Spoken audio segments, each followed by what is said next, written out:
This podcast is sponsored by ebookit.com, self-publishing solutions for the independent author and small press. Visit us today at ebookit.com. Welcome to the Toastmasters podcast, the official podcast of Toastmasters International. Hello, everybody. This is Greg Gazin. And I'm Ryan Levesque. Ryan, if we ignore the annoying flight delays, cancellations, and lost luggage, travel, particularly international travel, can really open our eyes to many new experiences, especially for Toastmasters, as there are clubs all over the world. Our guest today has connected with several members with that shared Toastmasters-inspired experience. Ryan, can you please introduce us? Of course, Greg. Our guest today is Maureen Zappala, a distinguished Toastmaster and a former NASA propulsion engineer. Today, she's a professional speaker, author, and presentation skills coach, as well as founder of High Altitude Strategies, a coaching and speaking service. Maureen has written an article in the June 2023 issue of the Toastmaster magazine called Toastmasters on Vacation: The Benefits of International Travel, Our Boundless. Joining us from Henderson, Nevada for her third appearance on the Toastmasters podcast, Maureen Zappala. Welcome back. Thanks, Ryan and Greg. It's so good to be back. I'm thrilled to talk about this fun topic. Well, obviously, you've written an article, and I want to personally thank you for having my experience as the lead in your story. And I assure you that's not the reason why we selected to speak with you today. Well, and it's not the reason why I put you first in the article.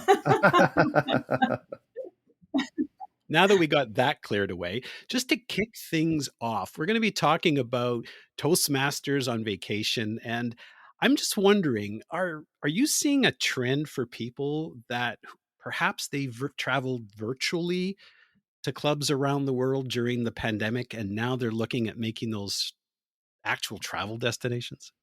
Oh my gosh, yeah. I think, it's no secret that the pandemic changed so many things in our world, including Toastmasters.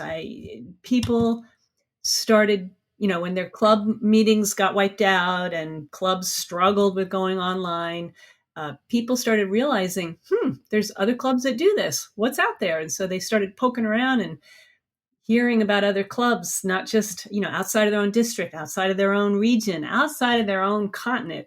And internationally, people were able to join clubs all different times of the day, all different countries. I think what I saw from people, from conversations, is I call it a club bubble. You're pretty comfortable in your own little club bubble or a clubble. People started realizing, wow, there's a bigger world outside of my clubble, and it's an international world. And it was beautiful and interesting and mind expanding. And not only that, it was a Toastmaster thing, but they started to, learn about more different cultures and make friends. And then that inspired people to think, oh, let's get together face to face. Oh, I am going to be in Europe. Let's get together. Or a lot of people coming to the international convention were excited to meet face to face with people that they had, seen on a little box on a screen. So absolutely, it's made their world so much bigger. Nice. Maureen, back on episode 185, Greg and I had the pleasure of speaking with past international president Richard Peck, who, in the midst of the pandemic, went on a virtual trip around the world visiting clubs. He visited a pretty impressive number of clubs virtually, but you came across someone who also has some incredible numbers, including most of them in person. Can you tell us about Tom Hobbs? Tom Hobbs is, top shelf kind of guy. I've known him for a few years. I think I met him at a convention years ago in passing. He's charming. He is effervescent. He's kind. He's interesting. And he loves Toastmasters. So when I was looking for input for this article, he wrote me and he said, oh, yeah, I was looking for people that have gone international and visited many clubs. And he wrote back and I was like, oh, my gosh, yeah. Close to, I don't know, I think the article, when I wrote the article, it was 197 clubs in person and then another 26 clubs virtually. And I wrote the article, I don't know, a year or so, less than a year or so, somewhere within the last year or so. I'm sure the number has gone up. That's over 200 clubs, 200 people. And let's say 15 to 20 people per club, give or take. That's thousands of people, thousands of friends that he has met. Unbelievable. Wow. Another one of my favorite examples from your article was Distinguished Toastmaster Lance Webster from North Hollywood, California. And he didn't just go on a vacation and decide to visit a club, but he really worked Toastmasters into a pretty amazing vacation on its own. Tell us his story. When he wrote to me with his input, I remember. I wish I can't find the exact notes. I keep a lot of notes when I write the article, but for some reason I couldn't find this one. I don't remember the details. I just remember my impression. My impression was, holy cow, somebody would do that. He decided to take a vacation. Now he's a DTM, so he's got a lot of experience in Toastmasters. I believe he's a past district officer as well. A district director, I believe. So, he knows the machinations of Toastmasters. He loves the organization. It's in his blood. He chose to take a vacation, one of those river cruises down the Danube River. And while he was there, not just visited clubs, but gave speeches, did workshops, recruited visitors. I mean, he was like the spokesperson for Toastmasters. He wasn't just, "Hi, I'm visiting. My name is Lance. Nice to meet you." I mean, he dove in head first, feet first, helping, lifting people up, being a part of the culture, a true Toastmaster ambassador. And I love that. It wouldn't even occur to me to do all that on a vacation, but yet he did. So kudos to him. I love the quote from him in the article. He says, "I wanted to meet new people and make a difference." And taking your vacation and turning it into something that's not only going to enrich you, but contribute to other people, I think that's really inspiring. Oh, yeah, it is. I mean, I joined Toastmasters to meet people. I wanted to meet people. Partly it was a selfish decision. I was running a business at the time and I needed customers. So I'm like, oh, let's go make some new friends. Like so many people, you join for one reason, you stay for another. My best friends came from Toastmasters. So why wouldn't you think to meet new friends, meet new people when you're out visiting, out traveling? Yeah, that makes so much sense. I remember I wasn't able to take it, but there was an Alaskan cruise after the international convention in Vancouver. And as Ryan and I were prepping for this session, we were talking about the gentleman who traveled down the Danube. And I was thinking about, I think it's Viking River Cruises that constantly advertises in the media. And I was thinking, you could go to a different port every day and go to a different Toastmasters club. How would that be? That would be ambitious and fun. It really would be. Because here, I'm sure you guys have seen this too. One of the beauties of Toastmasters, it's kind of like McDonald's. Wherever you go around the world, you order McDonald's French fries and it's the same. Toastmasters is the same, regardless of culture, regardless of whether it's a corporate meeting or a casual meeting or a neighborhood meeting. It's still the same brand. Everybody starts with an icebreaker. The structure of the meeting, for the most part, is the same thing. Everybody is working towards the same goals. The structure, the leadership structure is the same. There's so much beauty and stability and familiarity, even in the midst of visiting a different culture. And so I think it's a beautiful thing that we are around the globe. It's almost like your grounded sense of being back home when you're not home. You know what I mean? Yeah, absolutely. I was just wrapping up last week a 5-week public speaking course with some students. And some of them were asking me about Toastmasters. And I shared a bit about the culture. And I said, the great thing is, and there were people in this course from all over the world, no matter where you are, what country you're in, you're going to find a very similar vibe at every club. You're going to find people who are positive, who are welcoming, who are going to share feedback, who want you to win. And it's like, you can't go to a Toastmasters club and not find that. Yeah. It's just part of the DNA of the people who self-select to be part of the organization. Yeah. Oh, that's a great way of looking at it. Self-select. I love that. Because that's what I tell people. It's self-paced. You can go through it whatever pace you want. But when I love that self-select. I'm gonna hold on to that. That's really good. Cool. Ryan is the word master. So, by the way, Greg, why were you the lead of this article? I don't know. Did they check clear? Can I make a confession? Please do. I actually wrote this article back in 2019. Toastmasters asked me to write it. I spent a considerable amount of time researching it and getting the input, sent the article in, and then COVID hit, right? So they emailed me back and said, we can't print this. We can't print an article about traveling internationally when people can't even barely go to the grocery store. So we're going to hold on to it.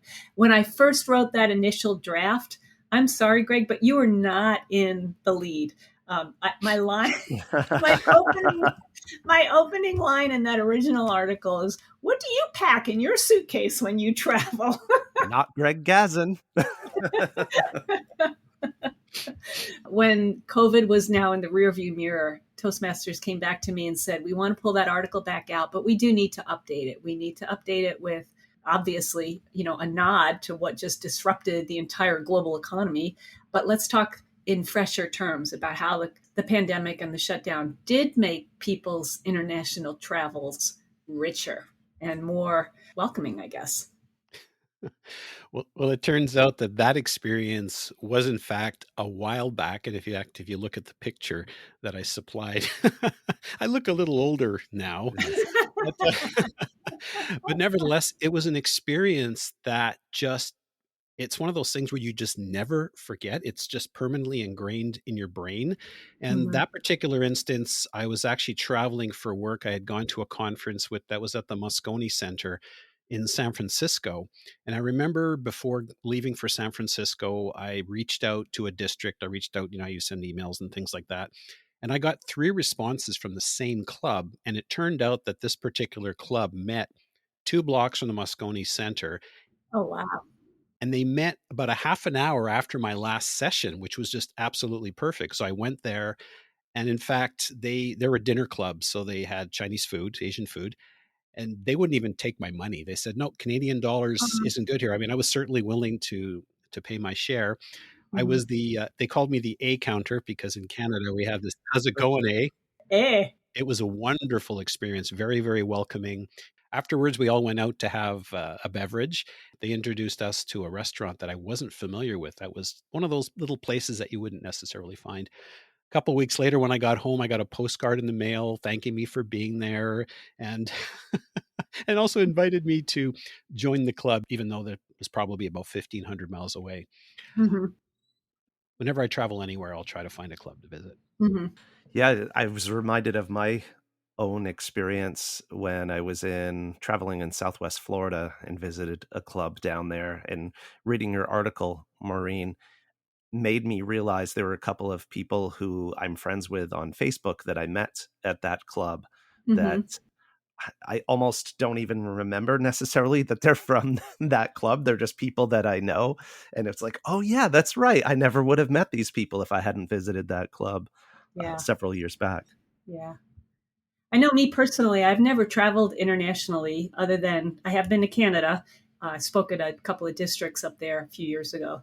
But I can remember a time, I used to live in Ohio. Now I live in Nevada.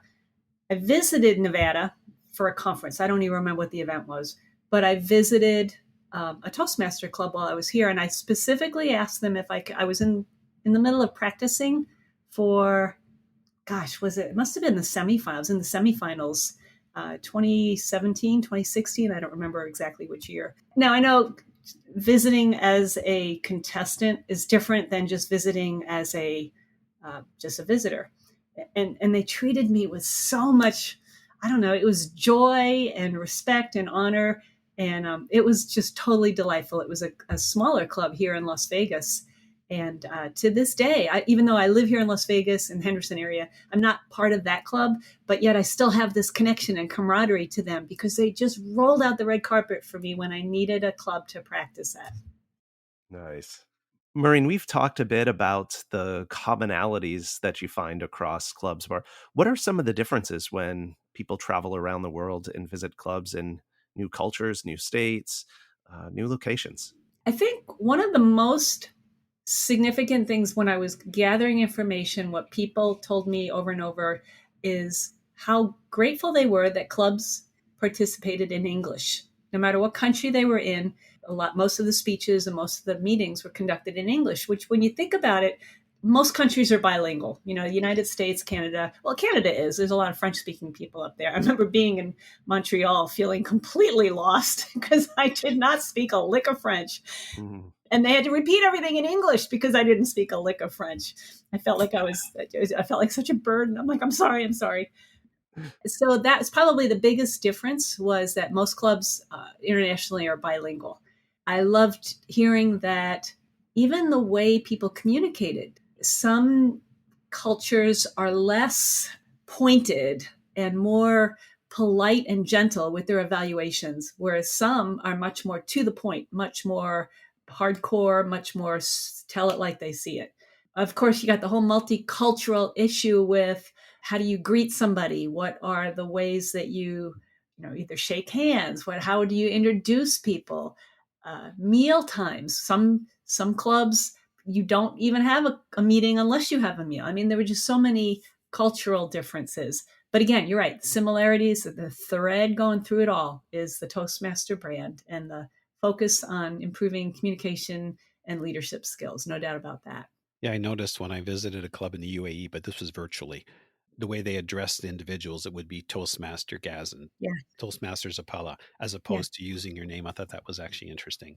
Yeah. Yeah. A Yeah. little level of formality that's different. Yeah. On that note, again, I know it's been a little while, but you quoted a professor, Adam Galinsky from the Columbia School of Business, where he mentions that foreign experience increases cognitive flexibility. And I'm just curious, how did he perceive that?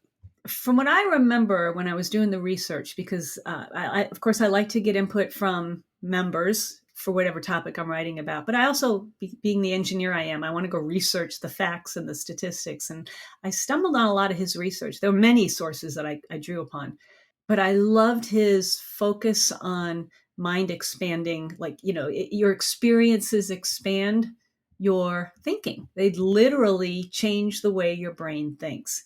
And the way your brain thinks dictates how you act, and how you act dictates your results. I'm very big on that. So when you are exposed to different cultures, different way of doing things, and assuming that you are of a growth mindset, meaning you're there to learn, you're there to accept, you're there to experience, you can't help but just become richer as a person. You become more interesting, you become more interested, you become more comfortable in unusual situations, you become a resource when you come back to your hometown, to your home club. Now you've got this whole treasure trove of experiences and ideas and perspectives to share. And it just, it spreads the love. It's just a beautiful thing. I find even in the processes, I recall visiting a club in Mesa, Arizona, and they had a process where there were 5 meetings, and some months have 5 weeks as opposed to 4 weeks. Mm-hmm. And on the fifth, I think it was the fifth Thursday or the fifth Wednesday of the month, they had a special session where half of the meeting would be an educational, and the second half would be specifically for mentors and mentees to get together and actually Mm-hmm. discuss their program and their plan. And I thought that was absolutely phenomenal. And that's actually something that I brought back to our district. Mm-hmm. Oh, cool. I think another aspect too, especially regarding international travel. And again, I've never really never traveled off of the continental part of North America. So I'm speaking just from anecdotal evidence from other people and research that I've read. It's one thing to go visit a culture. It's one thing to go vacation. It's one thing to go do the tourist things. It's another thing to have an immersive experience. I have a dear friend here in Las Vegas who is married to a man from France. Her lifelong dream is to be fluent in French, and it wasn't happening just in conversation with her husband or even with his family. So she chose to go to France and do an immersive live and breathe and eat and sleep and walk around in a French community. She went without her husband because she didn't want him to be the translator. She needed to be immersed in it. And that's what visiting these clubs is like. It's about, oh, and by the way, her French, order of magnitude increased in fluency. She's magnificent now. In fact, she's a professional speaker. She's going to be keynoting a conference in France in French. So yeah, this immersive Wow. stuff works. So I mean, that's what the beauty of traveling internationally and getting in touch with the roots of the culture by sitting in a meeting or two or three with other Toastmasters. It's not the tourist stuff. You're not skimming the surface. You're getting down into the nitty gritty of people's lives. So it's Yeah. beautiful. Ah, c'est magnifique, madame. Yeah. Uh-huh. Maureen, for those who are listening who perhaps have a vacation or holiday coming up in the coming weeks or months, what would be a way for them, first of all, to find out if there's a Toastmasters club where they're going to be traveling? And then secondly, what are some tips or thoughts on making arrangements to visit? Well, it's the same no matter where you are in the world, how to find a Toastmaster club. There's probably a few different ways to do it. Of course, word of mouth. Who do you know? Who's in your Facebook friends list? If you're part of the Facebook Toastmasters International members website, or a Facebook page, that's a great resource. And of course, you can go to the TI website under Find a Club. If you know the specifics of where you're going to be, the zip code or the name of the city, now they'll give you the places where all these clubs are. Don't just go by the website. Actually make contact with the club. Most of the information on the TI website will lead you to a point of contact. Just email them, let them know. And just like here in the United States or up in Canada, you don't know if there's a vacation schedule that's going to interrupt their normal schedule, or if there's a certain requirement for entry into the venue, like you have to go through a security desk or call ahead and make a reservation. You don't know. You won't know until you make contact with them. So don't be afraid. Oh, we keep talking about how friendly Toastmasters are. I have never, ever, ever been a part of a club or visited a club that was not just thrilled to their little toes when somebody wanted to visit. So make the effort. Don't be afraid. Take the initiative, and you will be so glad that you did. Awesome. So, Maureen, for those who are not fortunate enough to have an actual trip planned, can you just talk a little bit about other ways to visit clubs while you're on a so-called staycation? Yeah, do it virtually. Of course, we all know virtual is the way to go. It has been the way to go. Has been the only way to go for a lot of clubs for a few years. Hybrid is still big. There's still clubs that are meeting in person and virtually. So don't discount the fact that COVID's behind us. I can't do international visits. Yes, you can. But here, closer to home, and this is something I did all the time when I lived back in Ohio, just visit clubs in your own district. Oh my gosh, there's nothing more fun than finding familiar places in your hometown, because then it will make going to your district events even more fun. And like I mentioned in the beginning, people get in their little club bubble. Get out of the bubble, get out of your club bubble, meet people in your district, and your Toastmaster experience will be so much more fun, richer, enlightening. You'll find more friends. And of course, the other thing, folks, is that if you have family members that are visiting you during the holidays or during the vacation season, is bring them to a Toastmasters club, because you never know, when they go back home, they may decide that they want to join a club in their local area. Oh yeah, and okay, that raises a good point too.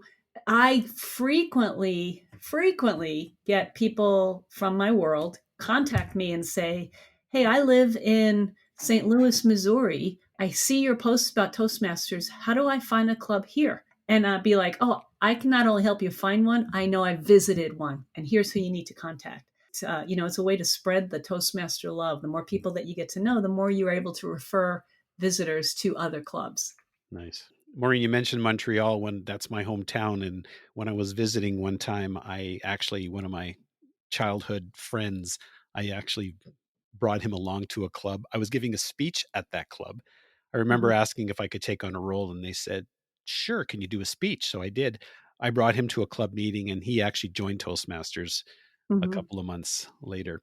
But folks, if you're also visiting other clubs and you are delivering speeches, as I quite often recommend for people who are interested in podcasting, is record your presentation so that you could actually release them as a podcast episode. In fact, I had spoken about the different clubs that I had visited. There was one in Mesa, there was one in Montreal, and then the third one just eludes me now. I can't remember which one it was. I recorded the episode, turned that into a podcast. That was Toastcaster. It was episode 10. And speaking of podcasts, if you've truly enjoyed this episode and you found some golden nuggets and you are already planning your visits during the vacation season, I encourage you to share this episode with your family and friends and other Toastmasters. You can find the Toastmasters podcast at toastmasterspodcast.com, toastmasters.org, Google, Apple, Spotify, and anywhere you get your podcasts. Ryan? And just a reminder to our listeners, please do check out Maureen's excellent article, Toastmasters on Vacation, in the June 2023 issue of the Toastmaster magazine. And Maureen, before we let you go, I would love to have you just share with us a little bit about High Altitude Strategies, your business. Thanks, guys. Yeah, I'm a keynote speaker with expertise in the topic of overcoming imposter syndrome. So I speak to corporations, associations, entrepreneurial groups about how to overcome that unique self-doubt that causes smart people to dismiss the fact that they truly are smart and they do deserve their success. High Altitude Strategies is a throwback. It's a nod to my background as a propulsion researcher, aka rocket scientist from NASA. So yeah, it's the love of my life right now is my work as a keynote speaker. So thank you for asking. Awesome. And how can listeners find you on the interwebs? On the interwebs, yes, MaureenZ.com. So it's first name, last initial. MaureenZ.com is my website. And everybody can learn about my topics. They can see a demo video, some of my blog information. Of course, I'm also on social media. So I'm probably one of the most reachable, easiest to find people out there. I guess there's no Toastmasters Club on the space station. Not yet. Not yet. Not yet. And then Mars after that. Maureen Zappala, thank you so much for taking the time to speak with us today, and enjoy your vacation. Oh, thanks, Greg and Ryan. You guys are always a treat to talk to. We have fun. I love it. And you guys do great work. Thank you so much for including me. You're welcome. Our pleasure.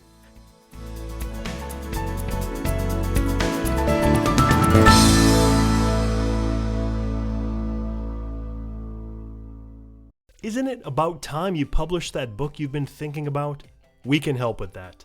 At ebookit.com, we've been providing authors and small presses with ebook publishing services since 2010. Visit us today at ebookit.com and let us know how we can help you.